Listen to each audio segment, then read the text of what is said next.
What is up, guys, and welcome to yet another exciting installment of Bizarre Inquiries. I am the one that some people refer to as Shayn Squatch. What the heck? And over here next to me, I have the one, the only, the big bad Boo Daddy himself, Sir Orin Felix. Daddy. I'm not sure how I feel about that one. I finally timed it right. See, I told you I messed it up last week. I needed to start it a little bit sooner so that it would fall in where when I finished up, you just had the, daddy. Yeah, that one was extra awkward. That was the point. See, so Okay. next week, now I'll have to flip it up now that I made that one land properly, and then we'll just keep going along with the chain. All right, so that's either your best one or your worst one yet, and I'm not quite sure which one it is. I'm going to vote best one yet, Okay. personally. Hey, we can let the listeners and the viewers weigh in. Was that the best one or the worst one? Do they like the super awkward ones or the super naughty ones? Yeah, and you guys can tell me which way you guys want to run with it, and I'll keep making more. I'll just make sure we have a fresh one almost every week. So, All And, right. getting into some more topical stuff and actually hopping right into the show today. Are you familiar with what, well, now people listening this a week later, but the people listening live, are you familiar with what yesterday was? I am. I saw a lot about it on social media, but why don't you go ahead and share with our listeners/viewers? So for anybody that may not be familiar, yesterday was World UFO Day. And for anybody that is not familiar with what that is, it is a day meant for bringing awareness to watching the skies for unidentified flying objects. And apparently the date of observation is because of, let's see here, the day is celebrated by some on June 24th and others on July 2nd, which is what we were celebrating. June 24th is the date that reporter Kenneth Arnold wrote about what is generally considered to be the first widely reported UFO in the United States, while July 2nd is the date of the supposed UFO crash in 1947, aka the Roswell incident. July 2nd was declared the official World UFO Day by the World UFO Day Organization. You know, totally fitting name, I guess. And it is believed that the first World UFO Day was celebrated in 2001 by UFO researcher Haktan Akdogna. They got a weird name. It's HAKTANAKDOGAN. Dogan. Okay. And just to bring a little bit more with this one, as far as the purpose goes, the purpose is stated that on July 2nd, the celebration is to raise awareness of the undoubtable existence of UFOs and to encouraging governments to declassify their files on UFO sightings. World UFO Day is celebrated by stirring conversations about how and why humans are not the only beings in the universe. The WUFDO, World UFO Day Organization, promotes various events and educational workshops with the ideas of getting to know people to know about UFOs. Sorry, everybody. It was a Wikipedia article. There, of course, are some typos because it is typed by, average people like us. But as far as your UFO day, man, did you do anything exciting? Did you sit outside? Did you watch the skies? Did you have any special sightings or anything like that? No, I did not. You didn't even watch a UFO movie? Nothing like that? No, so a little bit of background. I've talked a little bit on the show about the merger, corporate takeover, whatever that's been going on at work. Well, on Tuesday, which I think UFO Day would have been Wednesday, but anyway, we did like an email migration thing to try to get everybody on like the same email platform and get everybody like on the same software system. And my computer basically just shit the bed. So I haven't had a computer in 3 days at work, and they sent me a new one, and like nobody can get it up and running. So it's been not a fun work week for me. So UFO Day kind of just came and went in Orin Felix's world this year. Man, you should have used that time to watch Independence Day. Because I was listening to Our Big Dumb Mouth this week, and they mentioned the fact that Independence Day, the events, they start on July 2nd, and it inevitably ends with the big battle on July 4th. So, I mean, are we possibly foreshadowing for something that could possibly happen in the future? I mean, definitely possible. Well, it's been an absolute disaster this week, so I mean, that would just be par for the course. But back to the UFO Day thing, I mean, obviously the World UFO Day Organization gets to do whatever they want to since it's their day that they made up. But I kind of like the idea of it being like the day of the Kenneth Arnold sighting. I think that makes a lot more sense to me, but that's just my 2 cents on it. Hey, and on the flip side, I mean, the other reason why supposedly it's celebrated on July 2nd is because of the events at Roswell, Yeah. which leads in perfectly to what our first topic is today. And I'm sure it's one of those things that, well, second topic now, but I'm sure it's one of those things that everybody has kind of seen it a little bit as far as people talking about it in the community. But I do have a clip on it to try to explain it, and I do have the article itself, but it gives very minimal information. But without further ado, let's first get into this clip so that we can discuss the weirdness that's going on with Roswell and the Pentagon. Okay. A Wall Street Journal report last week revealed the Pentagon officials deliberately propagated UFO myths, including those centered around Area 51, to conceal classified programs such as the F-117 Nighthawk stealth aircraft during the Cold War. Disinformation efforts included fabrication. A Wall Street Journal report last week revealed the Pentagon officials deliberately propagated UFO myths, including those centered around Area 51, to conceal classified programs such as the F-117 Nighthawk stealth aircraft during the Cold War. Disinformation efforts included fabricating and distributing doctored UFO photos, conducting internal hazing rituals on low-level military personnel. These campaigns misled both the public and many within the military, leading to some officers believing the myths for decades. A Wall Street Journal You report fucking last goddamn week revealed the fucker. Pentagon. So I brought the article up, and of course, like most of these articles, it's one of those ones that you have to pay to be able to see the full rest of the article, and they give you about a paragraph and a half. But as far as at least watching the video, throwing in some ideas on this, what's your idea on this one, Orin? Oh, I've said on the show, repeatedly at this point, I think obviously that we have been visited by true to foil extraterrestrials. I think they have interfered in, human history repeatedly, but I think those events are kind of few and far between. And I think most of the current day kind of UFO sightings and whatnot, a lot of them can be chalked up to misidentification, whether that be, natural phenomenon, or just normal aircraft. And I think a lot of it probably is this experimental government stuff that's going on. So, I mean, this falls right in line with kind of where I currently stand on like the whole UFO phenomenon. And I mean, like we've talked about on the show a lot, what better way to kind of be able to test this shit under the radar than if you're kind of doctoring up all these UFO stories.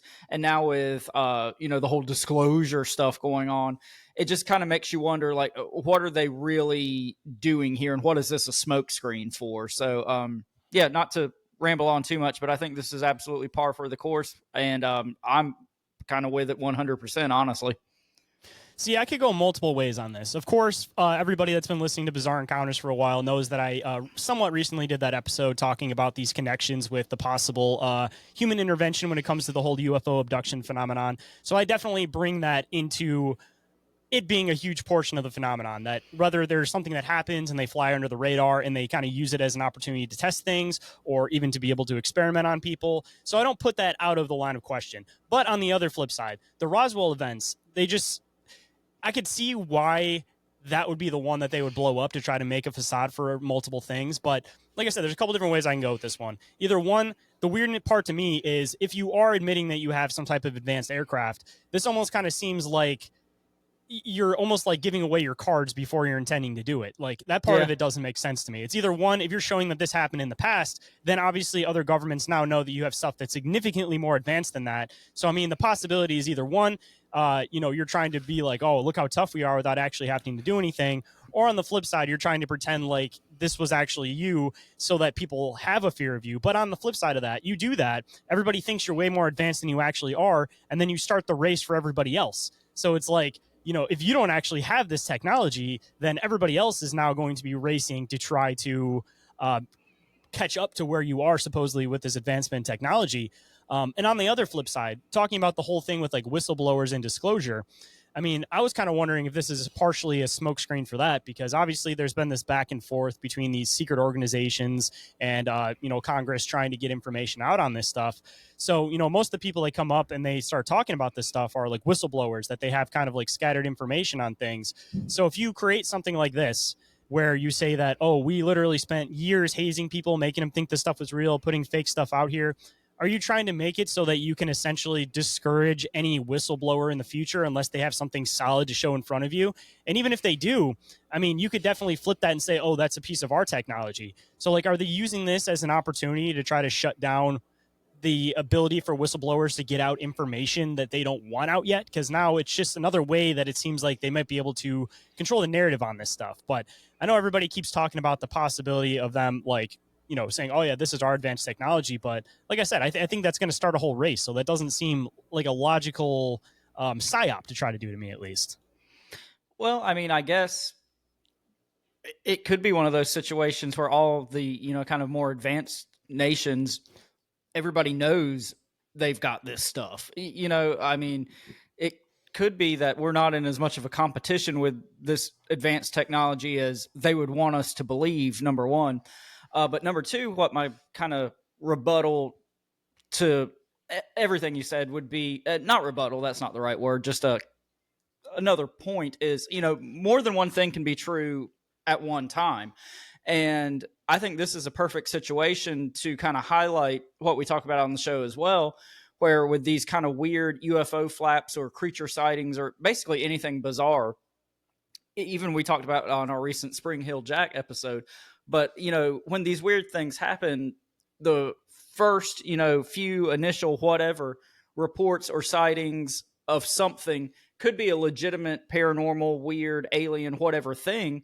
And then, you know, governments, individuals, whatever, kind of piggyback off of that to do their own testing of advanced technology or to, you know, terrorize Victorian England or whatever they want to do for their own purposes, kind of piggybacking off of these legitimate, strange things that happen. And I think this is one of those situations where that could be true.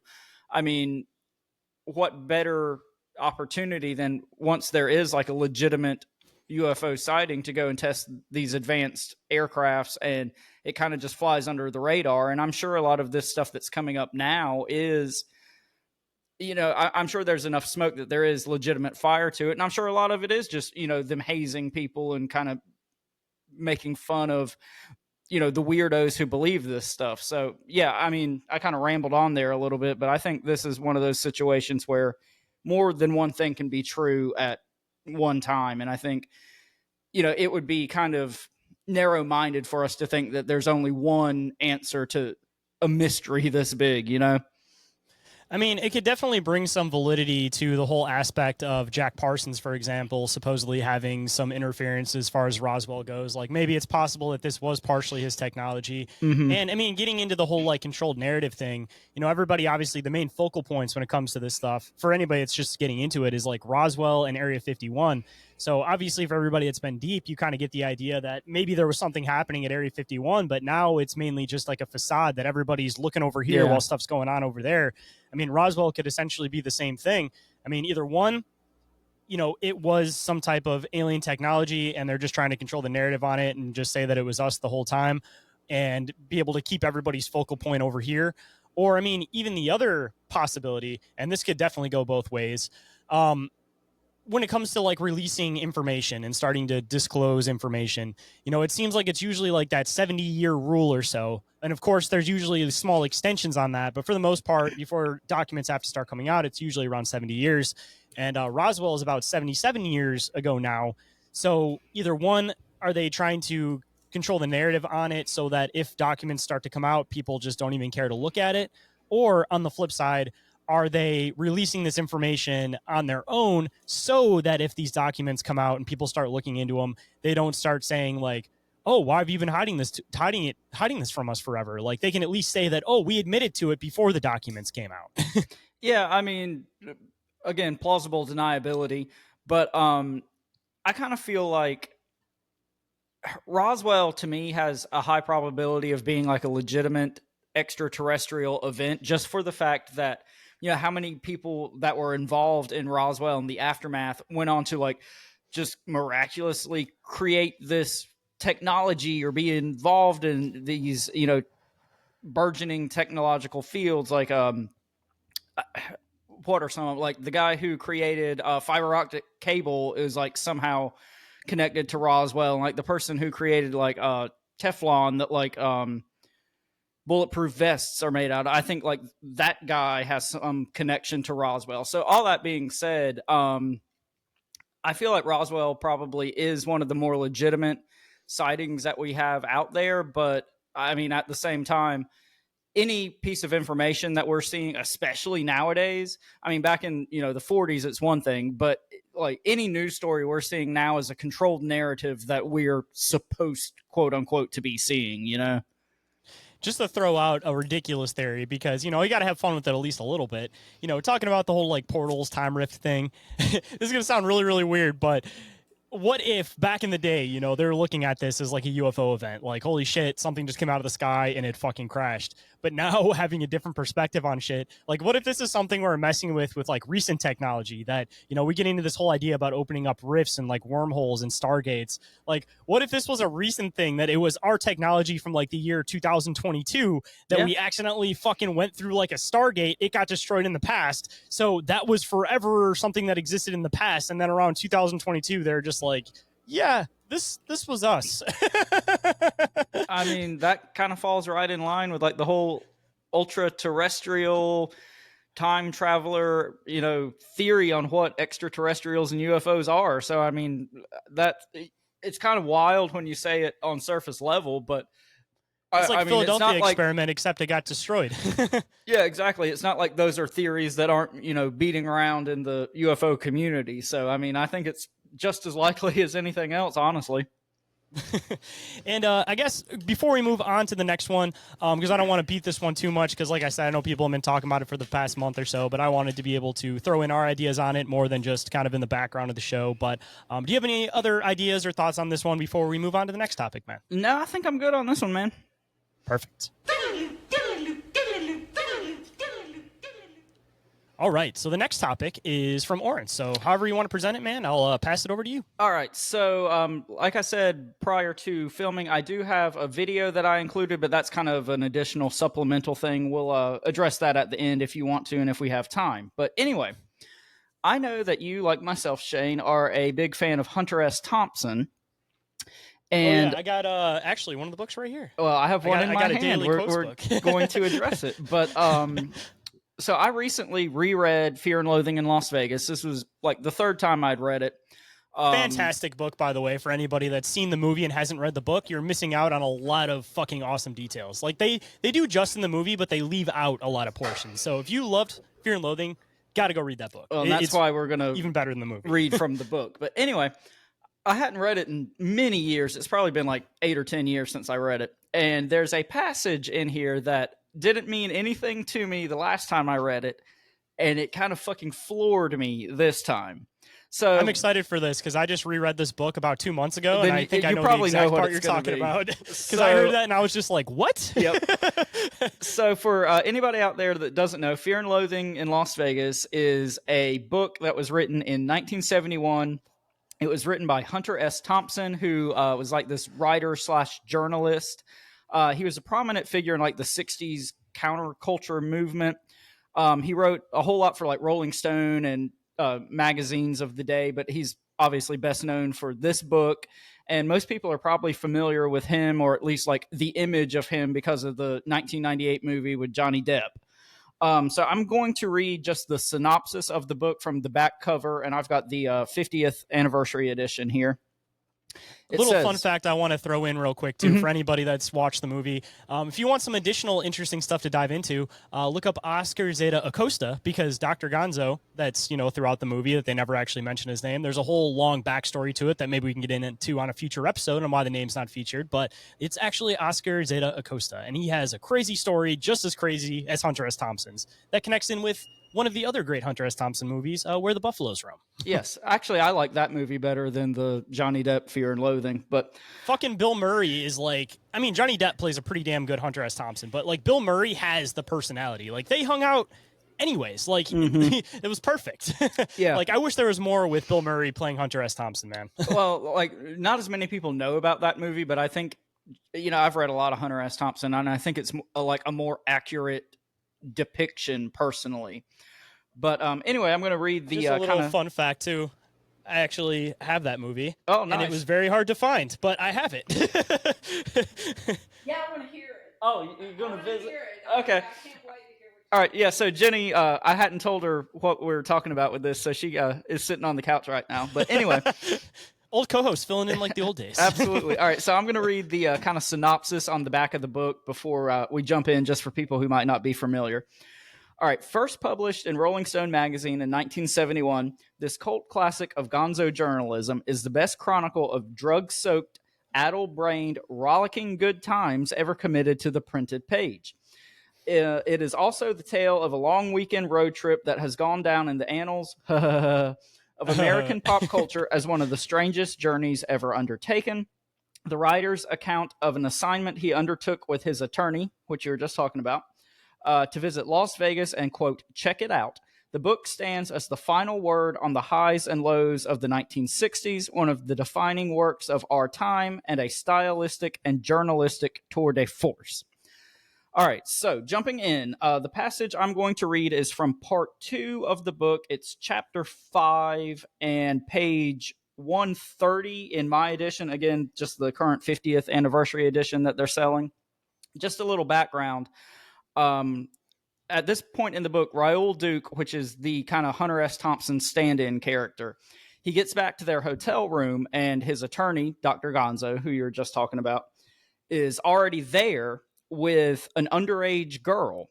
And basically the story is that he met this girl at the airport and drugged her and pretty much kidnapped her, and it's heavily insinuated that he raped her, and she's now in the hotel room and they're trying to figure out what to do with her. Liquor and LSD, dragged her to a Vegas hotel room, and then savagely penetrated every orifice in her little body with his throbbing, uncircumcised member. There you go. So, jumping in, again, this is page 130. As your attorney, he said, I advise you not worry. He nodded toward the bathroom. Take a hit out of that little brown bottle in my shaving kit. What is it? Adrenochrome, he said. You won't need much, just a little tiny taste.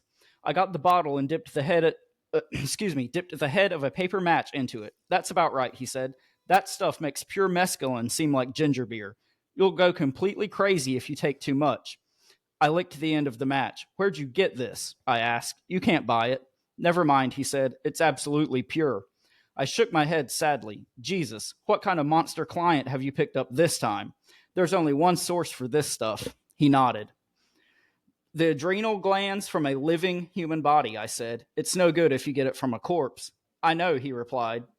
But the guy didn't have any cash. He's one of these Satanism freaks. He offered me human blood, said it would make me higher than I'd ever been in my life. He laughed. I thought he was kidding. So I told him I'd just as soon have an ounce or so of pure adrenochrome, or maybe just a fresh adrenal gland to chew on. I could already feel the stuff working on me. The first wave felt like a combination of mescaline and methadone. Maybe I should take a swim, I thought. Yeah, my attorney was saying. They nailed this guy for child molesting, but he swears he didn't do it. Why would I fuck with children, he says. They're too small. He shrugged. Christ, what could I say? Even a goddamn werewolf is entitled to a legal counsel. I didn't dare turn the creep down. He might have picked up a letter opener and gone for my pineal gland. And I could go on, but that's basically the gist of it. So, since I've kind of been rambling on, and you recently said you read the book as well, what are your thoughts on this passage?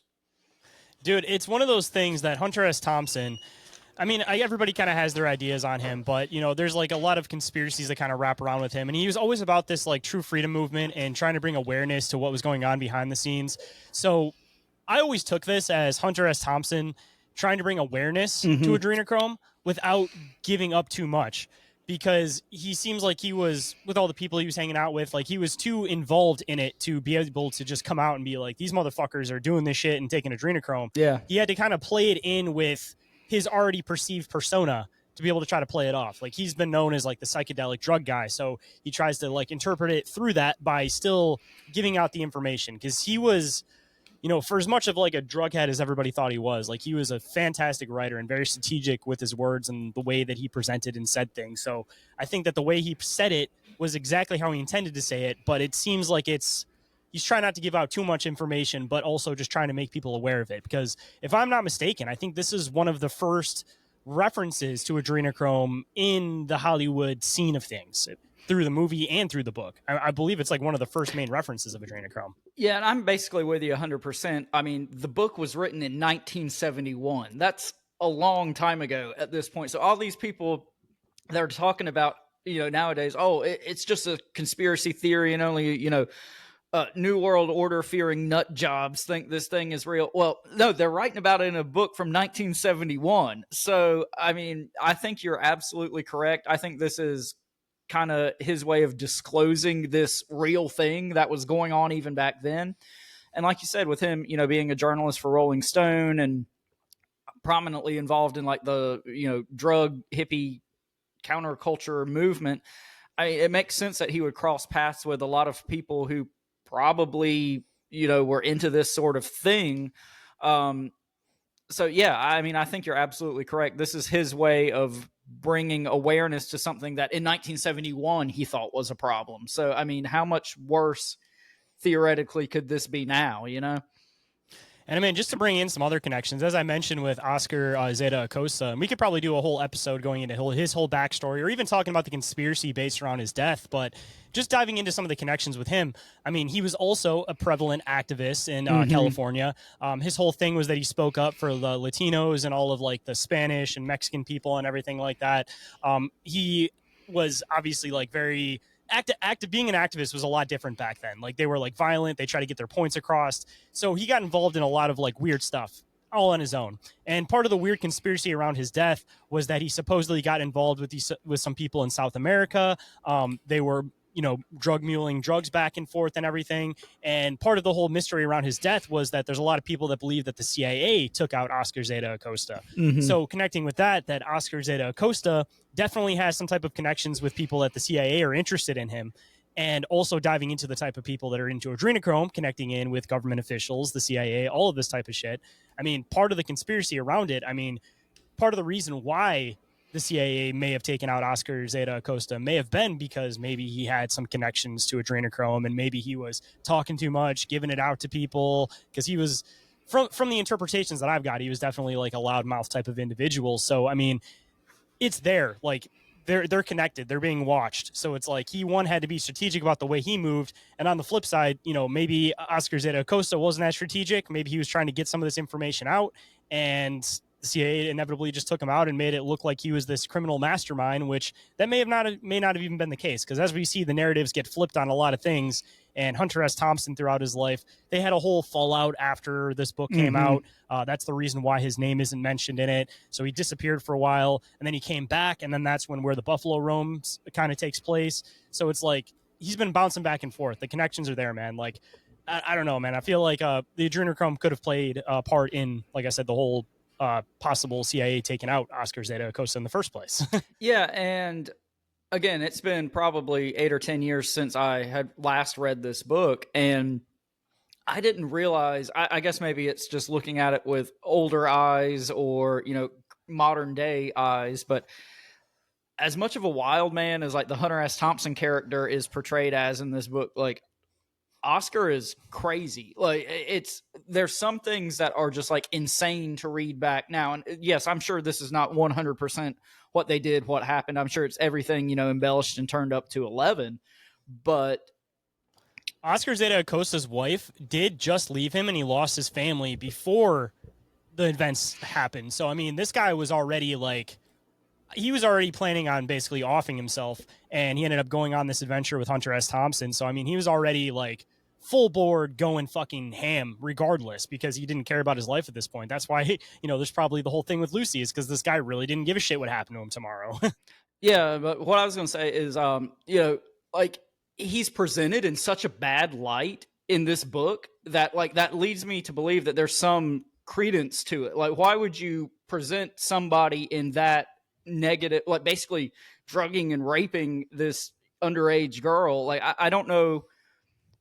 It doesn't add anything to the story, really. It's not like this funny thing that happened. It's not even presented as this funny thing. So it's just the whole part of the book. Part one of the book is what everybody thinks about when they think about Fear and Loathing. It's we can't stop here. This is Bat Country, and the lizards and all that. part two Where the takes fuck are the golf shoes? Yeah, part two can't- takes a we can't get through this muck. really hard, dark turn.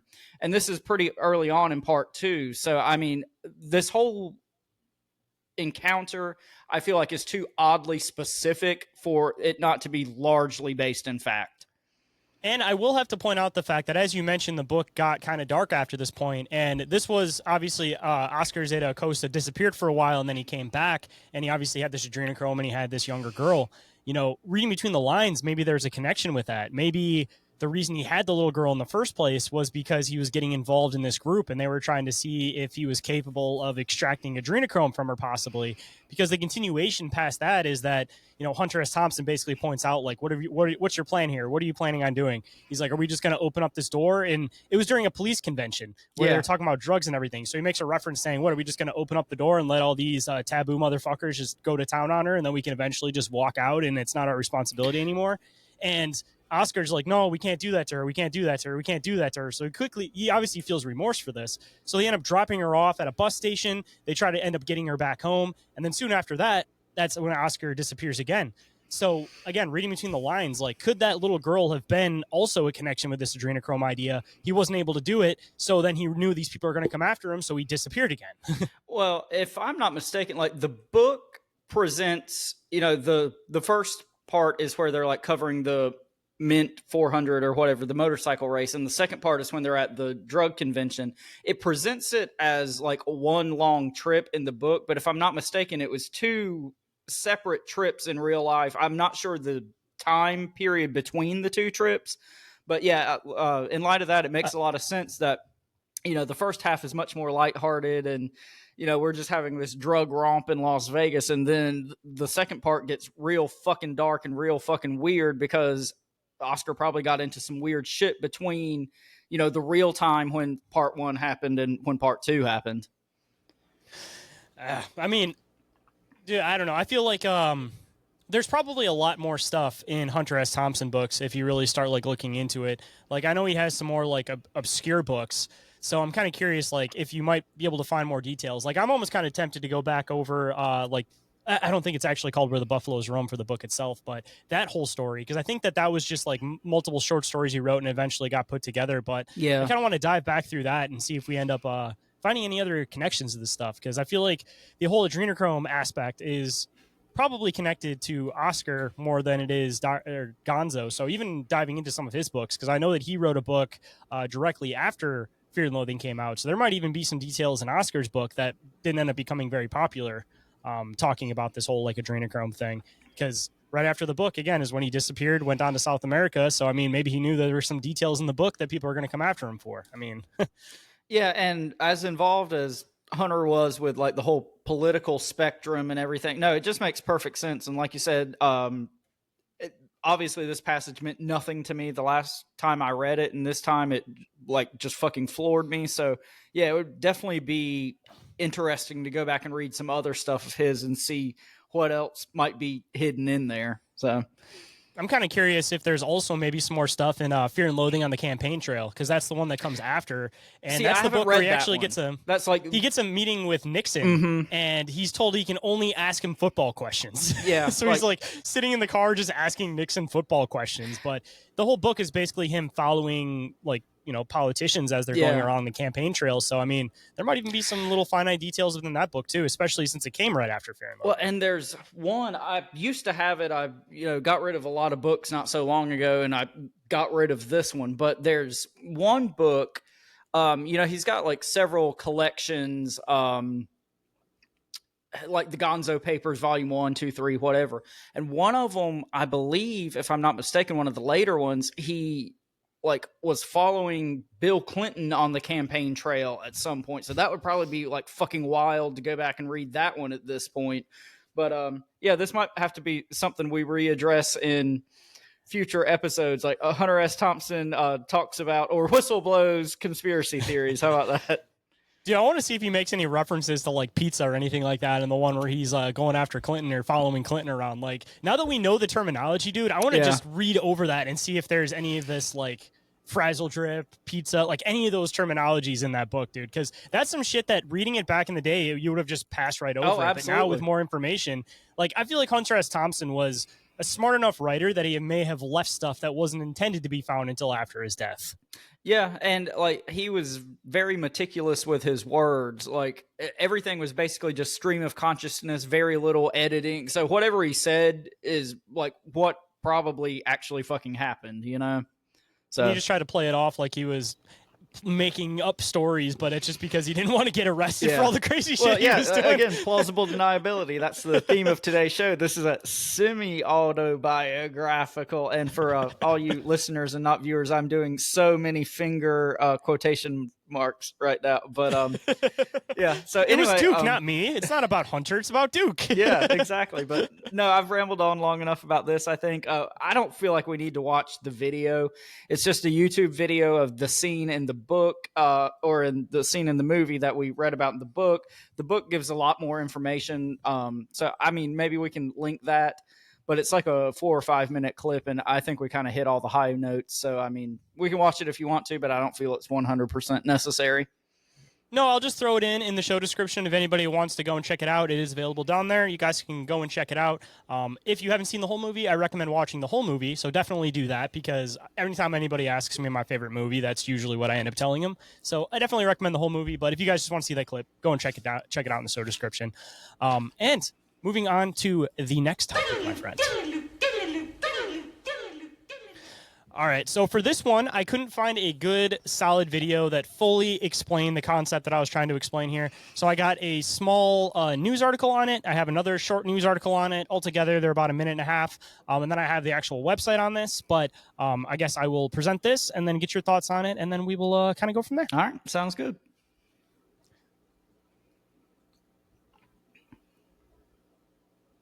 A new tech startup wants to control your dreams. A pair of 20-somethings co-founded Prophetic in March, and the prototype is billed as the world's first wearable device for stabilizing lucid dreams. The headband-like device issues ultrasound signals to the brain to stimulate the user's prefrontal cortexes while dreaming. The founders plan to showcase a prototype either later this month or early November. All right, and then the second clip on this one that explains a little bit more of the dynamics of this thing. Recent developments in artificial intelligence have stirred a whirlwind of excitement and caution. AI startup Prophetic leads the pack, claiming a revolutionary Halo headband device. Lucid dreaming has fascinated humans for centuries, since it refers to those unique dreams where the dreamer is not only aware they're dreaming, but can also, to varying extents, control the dream narrative. This mysterious phenomenon happens during REM sleep and is associated with the prefrontal cortex of our brain. Hence, Prophetic's Halo aims to target this very region. While the potential of harnessing lucid dreams to answer life's big questions sounds appealing, there is no cakewalk. Lucid dreams, as Prophetic admits, are primarily spontaneous. The unpredictability of triggering these dreams externally may introduce unforeseen consequences, possibly overshadowing the significant advancements the company hopes to achieve. In addition, it's also worth noting that while Prophetic's venture has garnered substantial funding and partnerships, including with Card 79, a collaborator of Elon Musk's Neuralink, the real-world application remains theoretical. Like and subscribe for the most relevant news about the world of the metaverse. What the heck? I shall have you tried for witchcraft and burnt at the stake. You fucking goddamn fucker! So, getting your initial thoughts on this. I mean, what's your idea on this one?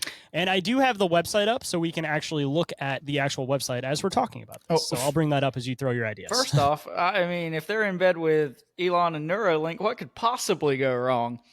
But kind of the note that I jotted down while we were watching the videos is, to me, this is, again, something we talk about on the show all the time, this idea of magic versus technology. And isn't this basically just technology trying to harness things that in, years, centuries, decades past would have been considered, magic or witchcraft or something like that? So, this is just a theme we talk about on the show all the time.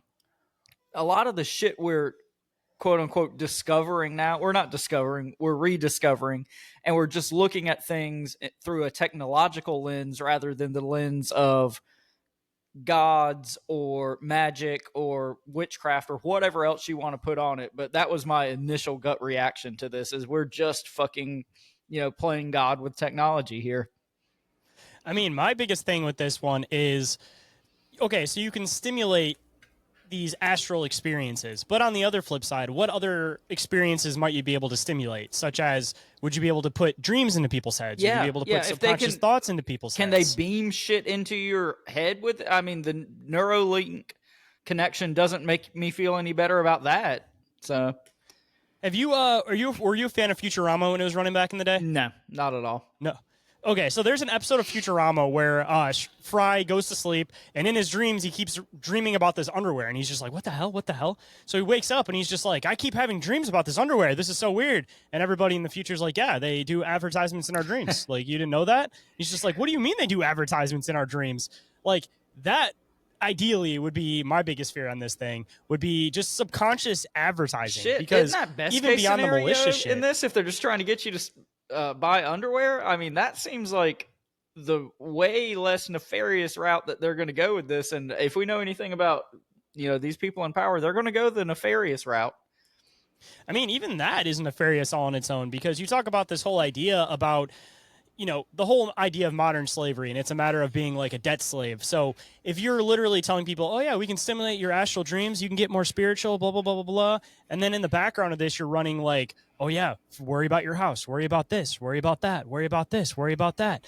Then you could start like instilling fear in people without them even realizing what you're doing. Like, I mean, they're already doing this kind of stuff with TV. So once we've broken away from the aspect of like mainstream news, and people aren't, living in that fear state because of mainstream news anymore, they're going to have to gravitate to something else. So, I mean, if you're able to like stimulate dreams, like how hard is it to bring in some type of like weird dream interpretation that somehow connects with something that's going on with current events. So now you're scared of this current event that's happening because you've had this subconscious dream about it, and you don't know why you're so scared about it. But that's my whole thing, is like the subconscious aspect of this stuff, because you already know that they're messing with you when you're fully awake and you're aware, but when you're asleep and you have somebody whispering into your subconscious, like, who knows what could that could potentially be capable of doing, like, I'm sure that there's already experiments running on this, but when this becomes something mass produced that you could do to generally anybody, like even getting into like weird CIA shit, man, where they have these, I think we were talking about it somewhat on a recent episode, talking about like having profiles on people,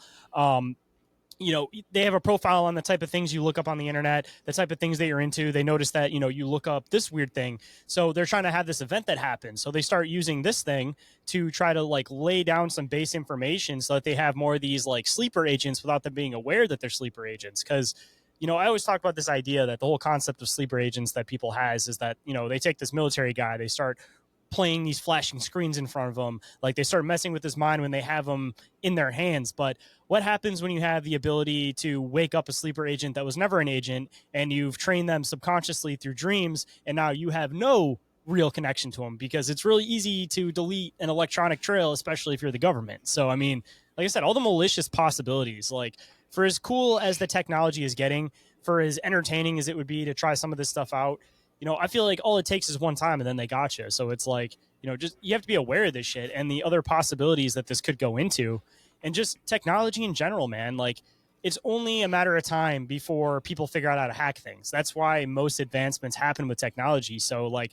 anything you're using on your subconscious, or even the Neuralink, like how long is it before somebody is able to hack it and then they put some type of like ransom on it or something that, you can't move your arm, for example, if you're using the Neuralink, unless you pay this amount of money or something like that. Like, not even the companies themselves, but just people in general figuring out how to hack things is another huge fear when it comes to this stuff.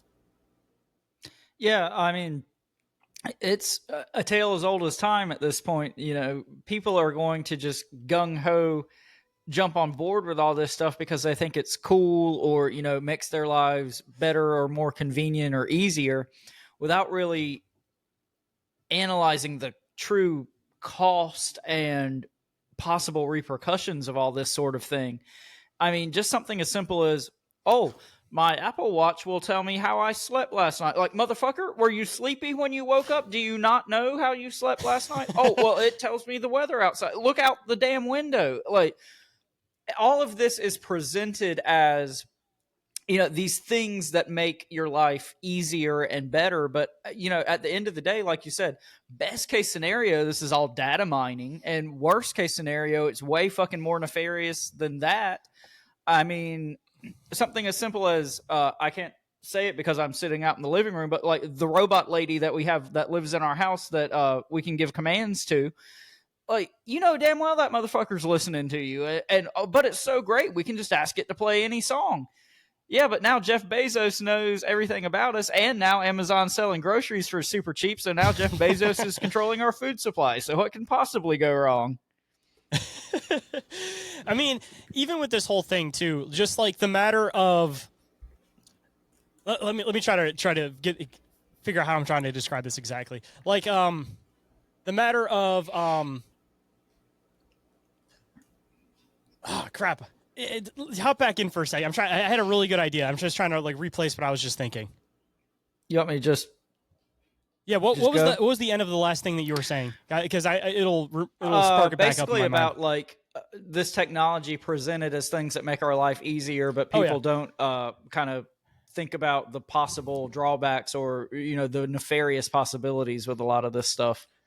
That's what it was. So I talk about this all the time on the show, and the whole idea that with a lot of this technology advancement, like I think that there's two ways to get to something. Like you can either find the natural way of doing these things, or you can find the tech way. And it seems like humans generally take the tech way, and in turn we start losing that connection with the natural way to be able to do this. So people. Obviously, there's a lot of work that goes into being able to have astral dreams, to be able to have lucid dreams. Like people know how to do this from a natural perspective. So we're essentially creating a tech shortcut that makes it so that isn't relevant anymore. Like people need to realize that a lot of this stuff that we're doing with technology, again, there's natural ways of doing it. Like you were mentioning with the weather outside, like animals can sense the weather. I guarantee you we had that ability, but because we've gotten to the fact that, all right, this is the guy we ask about the weather, and now we ask our watch about the weather. 100, 200 years later now, we have no connection to it where we're not like, oh, my knees are starting to hurt. It's going to rain outside. So it's just like you would rather take the shortcut than just figure out how to do it without the shortcut. And in turn, with that shortcut, like with most things, there is usually something malicious that comes with the shortcut. And with a shortcut, you're not going to get the full experience to begin with. Well, and something that popped into my head while you were just talking about that is, this idea of like Appalachian folk magic and, stuff that's still practiced in these like really remote rural areas of fucking America. We're not talking about, third world country. Well, we're not a third world country yet, to be determined. But, this idea, like you said, that, we get more comfortable and we get more removed from, nature and the real world and real experiences, and all this is augmented by technology and innovation and whatever. But there are people still in this country that are much more in tune to that sort of thing. And like you said about astral projecting or anything like that, yes, there is a long documented history of human beings being able to do things like this and being more in tune with things like this. But again, like you said, this just opens the door for hijacking, and we're just talking about like humans and government entities and corporations hijacking this stuff. That's not even getting into like more out there theories as far as like Paul Stobbs, who we talk about a lot on the show. His ideas about like Nephilim and demons being able to like inhabit bodies, and that's like what the mark of the beast is, and like all this like new technology type stuff. So I mean, depending on how deep down the rabbit hole you want to get, this stuff can get really dark really quick, dude. And talk about some other weird, like it's almost like they're trying to hide it in broad daylight. Like, first of all, they call this thing the halo, which obviously gears towards the more positive side of religion. Prophetic, same thing, prophetic dreams. They're trying to gear it like it's something that's good, but it clearly feels like something bad. Like there's something weird to it. Like this image that I'm seeing right here reminds me of like the crown of thorns more than it reminds me of like a halo or something like that. So I mean, getting into the whole weird aspect of stuff, if you had the ability to stimulate whatever it is that causes lucid dreaming, would it be a far out there theory to think that you might be able to stimulate somebody's mind enough that they live in a coma state for as long as you choose to extend it to. So getting into like the weird aspect of this, if there is the controlling elite, all of that type of stuff. I mean, once you get somebody hooked on this piece of technology, how hard is it one day just to go boop and everybody thinks that they're in a dream or they're awake, but they're actually, they think that they're awake, but they're actually still in that dream and they're in this like forever coma state. And I mean, even with like the coma state, I mean, how many stories of people do you hear that will go into a coma, not realize they're in a coma? They'll live out like a full lifetime. They'll have kids, you know, they'll start getting old with their person that's on the other, that's in their coma dream. And then they wake up and all of a sudden it's like, you know, that lifetime never existed.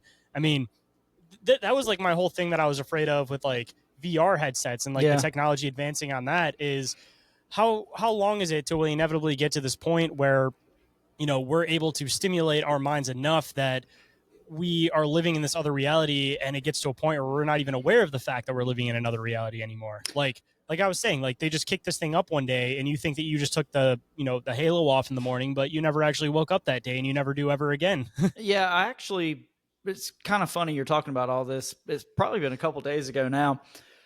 I saw this article pop up on social media. I didn't read the whole thing, but it was basically about how like people are now becoming like addicted to AI and like talking to these AI generated entities and basically like falling in love with them. Yeah, and people that might have like underlying mental illnesses or things like that are especially susceptible to this, and like they can't tell like what's real and what's not anymore. And in like several cases, these people have had to be hospitalized or, you know, even worse. But yeah, like you said, this is all just opening opening up a, no pun intended, Pandora's box.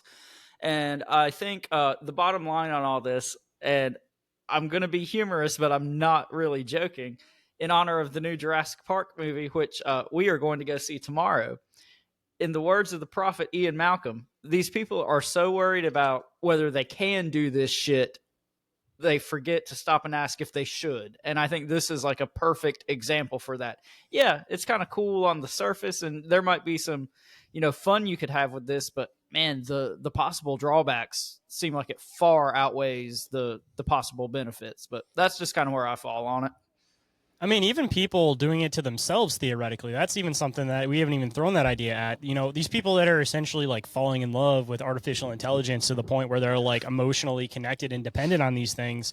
You know, how long is it before they figure out how to create whatever that AI version of a person that they think is? Well, and how many movies about that exact thing have we had here in the past couple of years? I can think of like 3 or 4 right off the top of my head. You know, like there's that one trying to normalize the concept. Yeah, they're trying to basically normalize the concept of having your robot girlfriend, you know?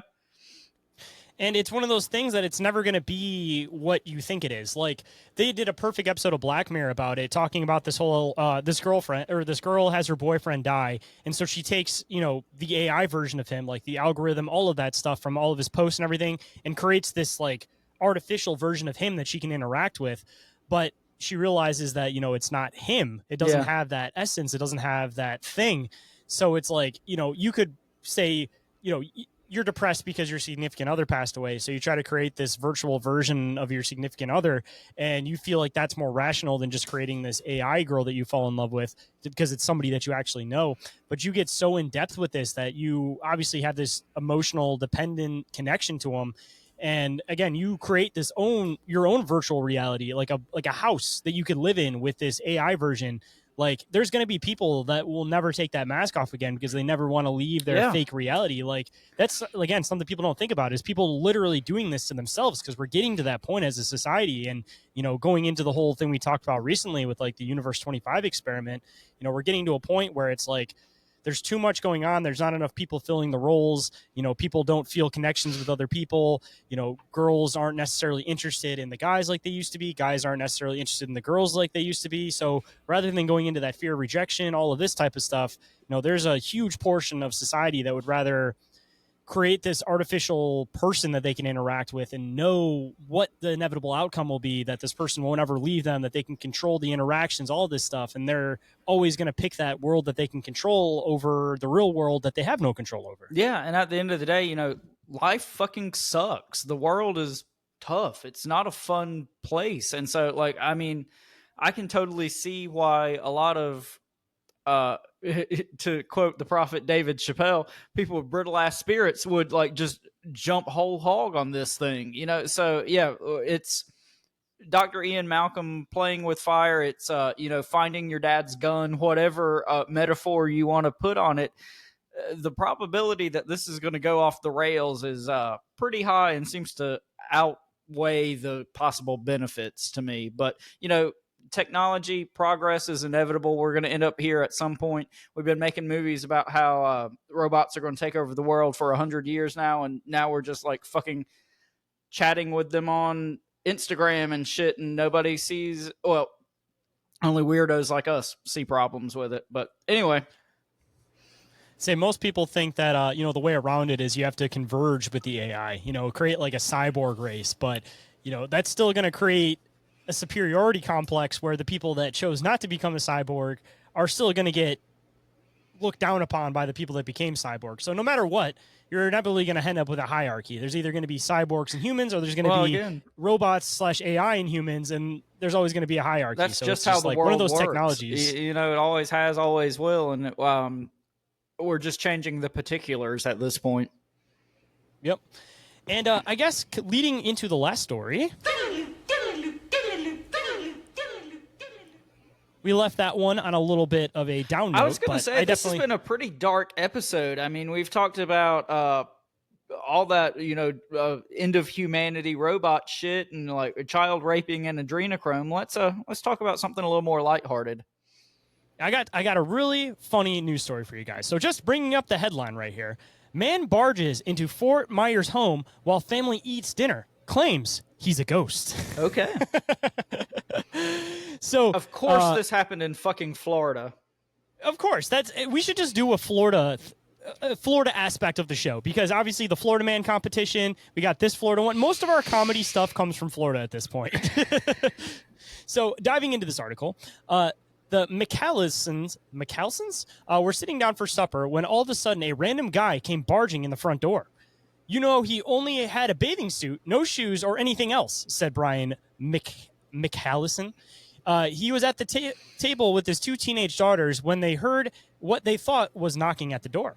As I walked out of the area we were eating dinner at, there was an individual in the living room or front room area proceeding to advance into my house. He said he was in the house. Sorry, that was kind of worded weird.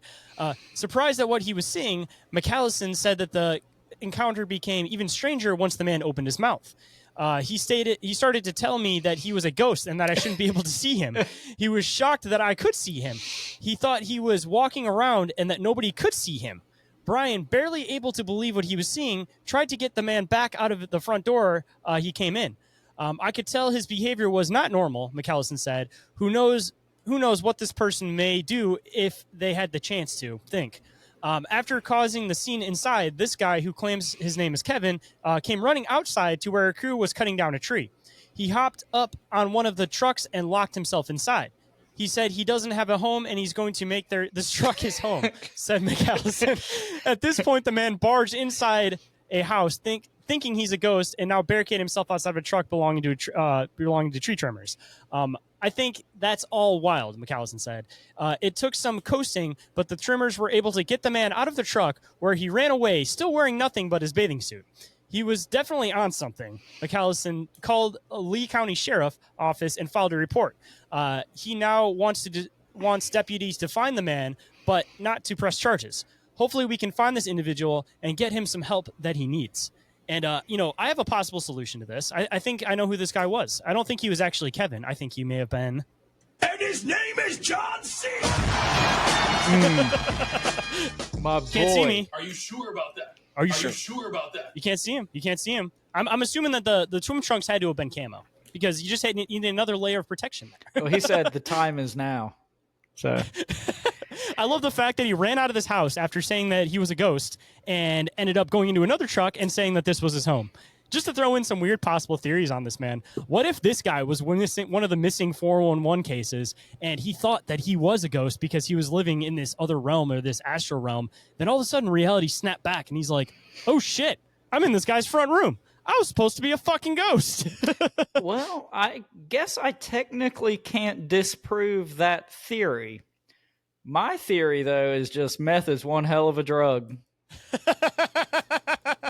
This guy had a near-death experience near a pool, thought that he died, and just said, "You know what? I'm gonna go Invisible Man on this shit. I'm gonna go see if I can see somebody naked. I'm gonna go see if I can find somebody changing. Might as well take advantage of the fact that I am now currently invisible." Or meth is just one hell of a drug. Yeah, I'm gonna go with that That's one. also a possibility. Considering it's Florida, the broadest assumption is that meth is one hell of a drug. There you go.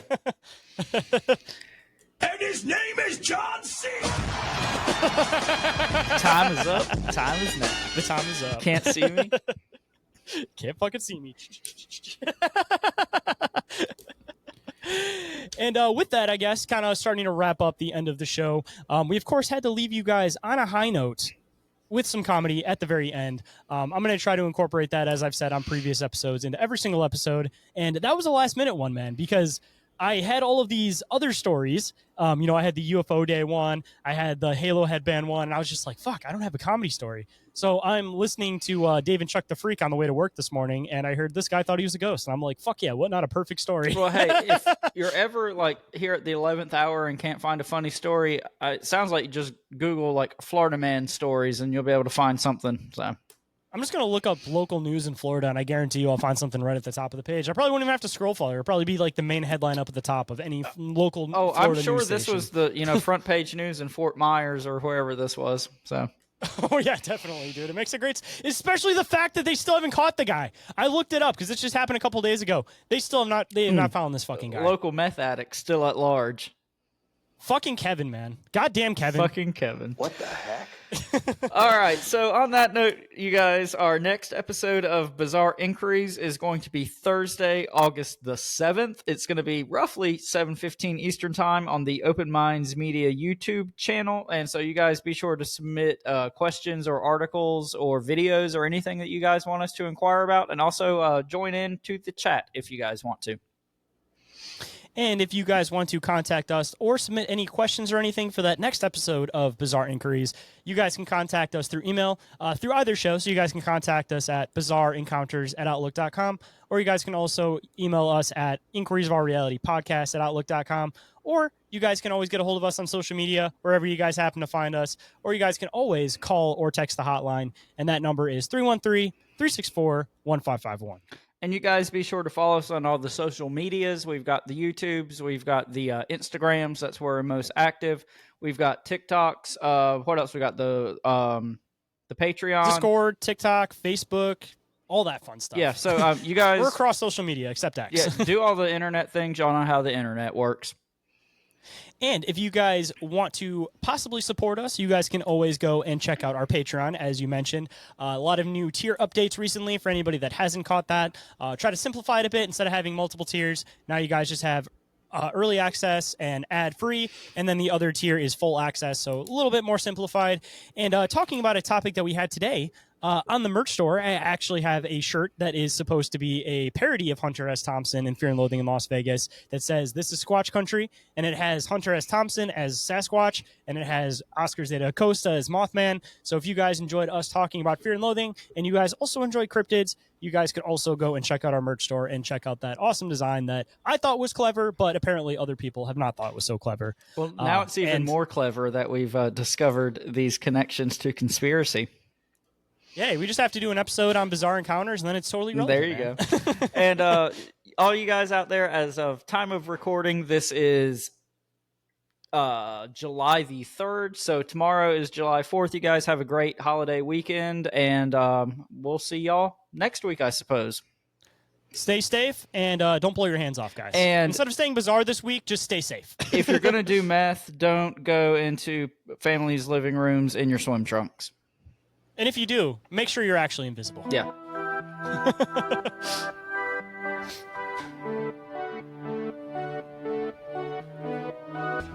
What the heck?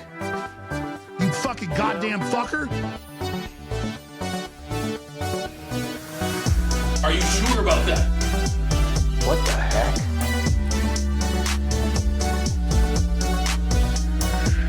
You fucking goddamn fucker!